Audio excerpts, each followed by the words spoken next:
नमस्कार। चलिए आज बात करते हैं एक ऐसे शब्द की जो हम सब ने फिल्मों में या बड़ी बड़ी जायदाद की कहानियों में कहीं ना कहीं जरूर सुना होगा, ट्रस्ट। पर ये असल में है क्या?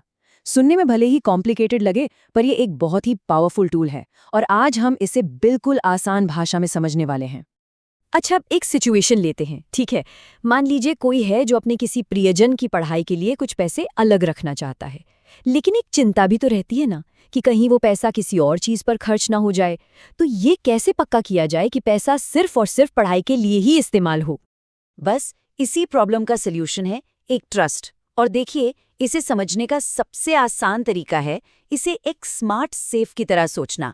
एक ऐसा सेफ जो सिर्फ पैसे या प्रॉपर्टी ही नहीं रखता, बल्कि उसके साथ साथ कुछ खास निर्देश भी रखता है। निर्देश कि ये पैसा किसे मिलेगा, कब मिलेगा और किन शर्तों पर मिलेगा। कमाल की व्यवस्था है ना? तो भाई, इस स्मार्ट सेफ की कहानी में ना 3 मेन कैरेक्टर्स होते हैं। हर ट्रस्ट की कहानी असल में इन्हीं 3 किरदारों के इर्द गिर्द घूमती है। चलिए मिलते हैं इनसे।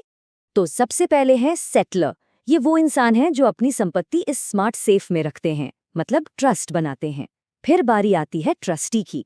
ये एक मैनेजर की तरह होते हैं जो सेटलर के बनाए गए नियमों के हिसाब से उस संपत्ति की पूरी देखभाल करते हैं। और आखिर में लाभार्थी, यानी वो इंसान जिसके फायदे के लिए ये सारा इंतजाम किया जा रहा है। और यहाँ एक बहुत जरूरी बात समझने वाली है, ट्रस्टी का काम सिर्फ और सिर्फ लाभार्थी के भले के लिए संपत्ति को मैनेज करना है, अपने फायदे के लिए नहीं। और यहीं पर एक बहुत दिलचस्प कानूनी बात सामने आती है जो अक्सर लोग गलत समझ लेते हैं। देखिए, एक ट्रस्ट किसी कंपनी की तरह कोई अलग लीगल एंटिटी नहीं है। ये असल में उन 3 लोगों के बीच भरोसे का, विश्वास का एक रिश्ता है जिसे हमारा कानून मान्यता देता है। अच्छा, तो ये स्मार्ट सेफ की जो रूल बुक है ये बनती कैसे है? वो कौन सी शर्तें हैं जो एक ट्रस्ट को कानूनी तौर पर वैलिड बनाती हैं? चलिए पता करते हैं। देखिए, भारत के कानून के हिसाब से एक वैलिड ट्रस्ट के लिए 4 बातें होनी ही चाहिए। ये 4 पिलर्स हैं। पहला, ट्रस्ट बनाने का इरादा बिल्कुल साफ साफ होना चाहिए। दूसरा, ये भी क्लियर हो कि ट्रस्ट में कौन सी संपत्ति रखी जा रही है। तीसरा, ये भी साफ हो कि इसका फायदा किसे मिलने वाला है। और चौथा, इसका मकसद पूरी तरह से कानूनी होना चाहिए, कुछ भी गैरकानूनी नहीं। तो असल में ये होता कैसे है? प्रोसेस क्या है? बहुत सिंपल है। सबसे पहले सेटलर अपना इरादा जाहिर करता है। फिर वो प्रॉपर्टी तय की जाती है जो ट्रस्ट में जाएगी। इसके बाद एक लीगल डॉक्यूमेंट तैयार होता है जिसे कहते हैं ट्रस्ट डीड। यही है वो रूल बुक जिसमें सारे नियम कानून लिखे होते हैं। और आखिर में उस संपत्ति का कानूनी मालिकाना हक ट्रस्टी को सौंप दिया जाता है। हाँ, पर यहाँ एक खास बात का ध्यान रखना बहुत जरूरी है। अगर ट्रस्ट में जमीन या मकान जैसी कोई अचल संपत्ति, मतलब इमूवेबल प्रॉपर्टी है, तो कानून कहता है कि ट्रस्ट डीड का लिखित होना और उसका रजिस्टर्ड होना दोनों ही अनिवार्य हैं। अब बात करते हैं उस मैनेजर की, यानी ट्रस्टी की। जैसा कि नाम में ही ट्रस्ट है, मतलब ये पूरा पद ही भरोसे पर टिका हुआ है। और जाहिर है, जहाँ इतना भरोसा होता है वहाँ जिम्मेदारियां भी बहुत बड़ी होती हैं।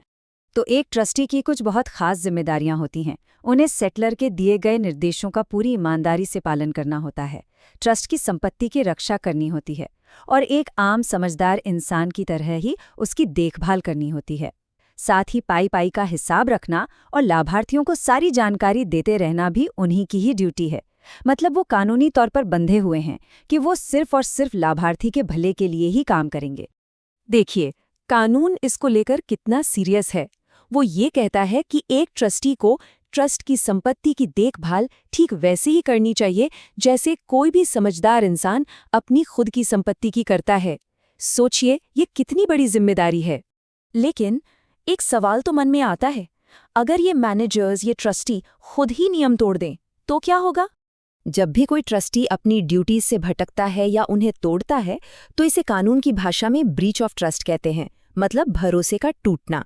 और ऐसे में अगर ट्रस्ट या लाभार्थी को कोई भी नुकसान होता है तो उसकी भरपाई के लिए वो ट्रस्टी कानूनी तौर पर पूरी तरह से जिम्मेदार होता है। अच्छा, ट्रस्ट हमेशा के लिए नहीं होते, इनकी भी एक तरह से एक एक्सपायरी डेट होती है। तो चलिए अब आते हैं इस कहानी के आखिरी चैप्टर पर, एक ट्रस्ट खत्म कैसे होता है। एक ट्रस्ट कई वजहों से खत्म हो सकता है, जैसे जब उसका मकसद पूरा हो जाए। मान लीजिए बच्चे की पढ़ाई पूरी हो गई तो ट्रस्ट का मकसद भी पूरा हो गया, तो ट्रस्ट खत्म। या फिर जब उसका मकसद ही गैर कानूनी बन जाए, या ट्रस्ट की सारी संपत्ति खत्म हो जाए, या फिर सारे लाभार्थी मिलकर इसे खत्म करने का फैसला कर लें।